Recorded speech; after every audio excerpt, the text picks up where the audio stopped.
reading from the Holy Gospel according to John. Glory to you, O Lord. There was a wedding at Cana in Galilee. The mother of Jesus was there, and Jesus and his disciples had also been invited. When they ran out of wine, since the wine provided for the wedding was all finished, the mother of Jesus said to him, "They have no wine." Jesus said, "Woman, why turn to me? My hour has not come yet." His mother said to the servants, "Do whatever he tells you." There were 6 stone water jars standing there, meant for the ablutions that were customary among the Jews. Each could hold 20 or 30 gallons. Jesus said to the servants, "Fill the jars with water." And they filled them to the brim. "Draw some out now," he told them, "and take it to the steward." They did this. The steward tasted the water, and it had turned into wine. Having no idea where it came from, only the servants who had drawn the water knew, the steward called the bridegroom and said, "People generally serve the best wine first, and keep the cheaper sort till the guests have had plenty to drink. But you have kept the best wine till now." This was the first of the signs given by Jesus. It was given at Cana in Galilee. He let his glory be seen, and his disciples believed in him.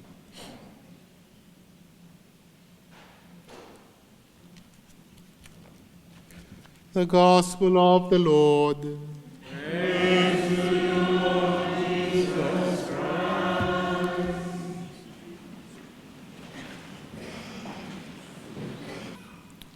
My friends, during this Lenten period in preparation for Easter, we exercise ourselves in what are called the cardinal works of the spiritual life. These are prayer, fasting, almsgiving. We heard them read out in the Gospel on Ash Wednesday, recommended to us by no less a person than the Lord himself. One of the things that we do over this Lenten period is to follow the way of the Lord.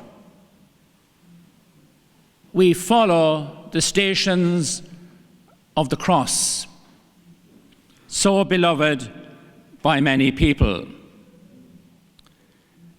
When Jesus entered into the city that was going to kill him,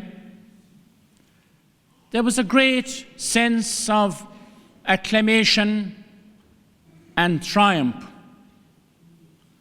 And this was quite extraordinary, given that innocence was no longer going to protect him. That would change, of course. The sense of triumph and acclamation would turn into a sense of shoddiness, a sense of curiosity on the part of the onlookers. What characterizes Jesus, of course, is his determination to carry out his Father's will. His determination, his passion to get the job done, to see things through to the very end. His friends, one by one, begin to desert him. They are overcome with fear, a fear that makes them dash away and leave him. He stays. He was determined. He was passionate. He could have decided not to. He could have stayed where he was and found refuge there. Of course, the big question as he entered the city was, who is this man? And the people are told that he is the prophet from Nazareth, from the north, who has come south to take over the city, so to speak, and to take on the authorities of the time. So Jesus was passionate. He was determined to the point of being prepared to undergo the cross as the ultimate test of love. One of the most important icons or images that we have in the church and in our Christian faith is the cross. When we look at the cross, when we perceive the cross, what do we see?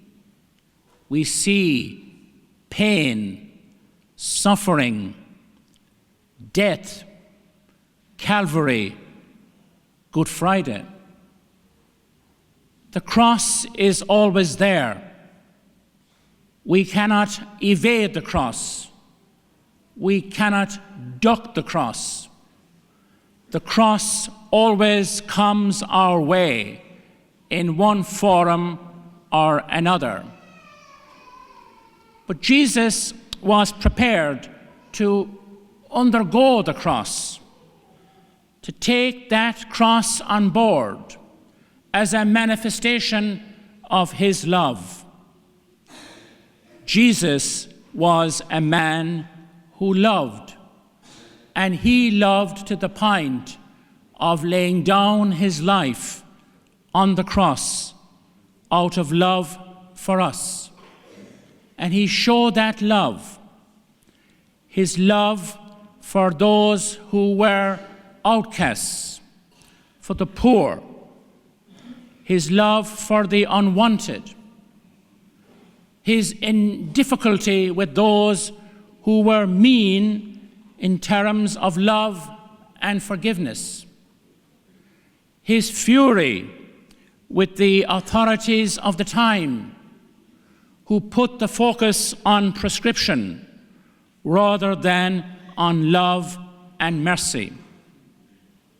Jesus manifested his love ultimately on the cross. The cross is a sign of love. It is a sign of faith.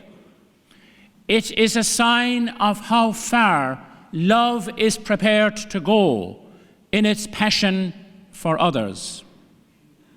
Jesus died on the cross for us, and that was the supreme act of love on his part.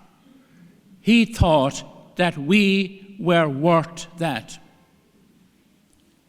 The onlookers followed that way as well. They were onlookers. One of the most important people present, in fact, the most important person present par excellence, when Jesus experienced his way of the cross, was his mother. So we can join her today in the way of the cross of her Son, as she perceived it then and as she perceived it now. Perceives it now. She sees her Son as one who is condemned, innocent and undeserving as he is. She was the one who brought him into this world, who nurtured him, who saw him grow and develop. She never thought that she would experience all of this. She never thought that she would experience the way of the cross of her Son. But she sees him now as a condemned man. She sees him fall on that way, and there is nothing much she can do about it. She comes through the crowd herself, and she encounters her Son. They look at each other. Their eyes perceive each other.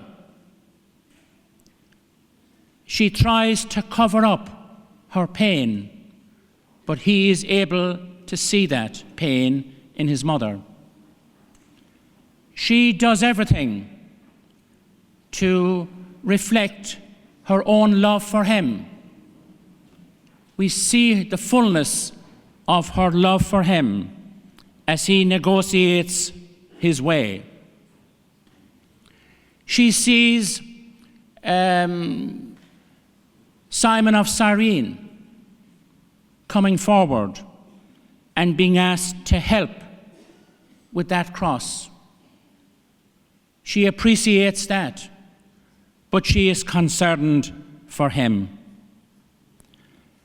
Then Veronica comes forward, a very compassionate woman, and she helps the Lord. She offers him her towel, on which was left her holy countenance.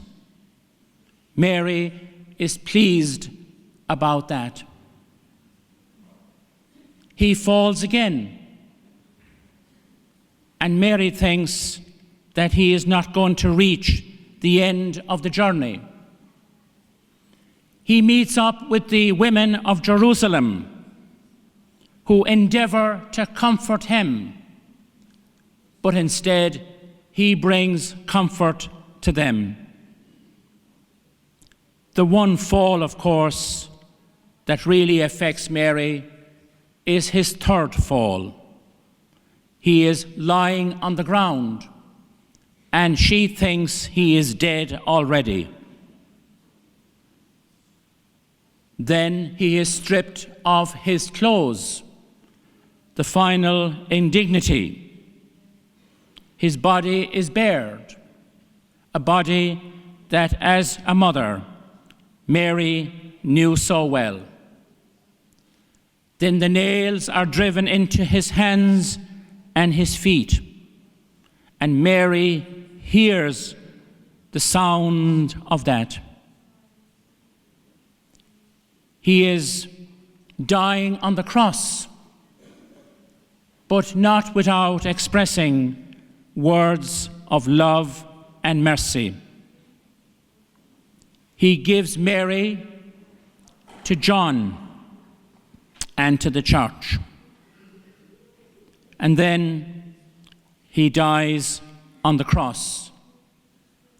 And that is the moment that Mary can never forget. She will always remember that moment. She stays with others to take him down from the cross. They remove the nails. They remove the crown of thorns. And they put him in the tomb.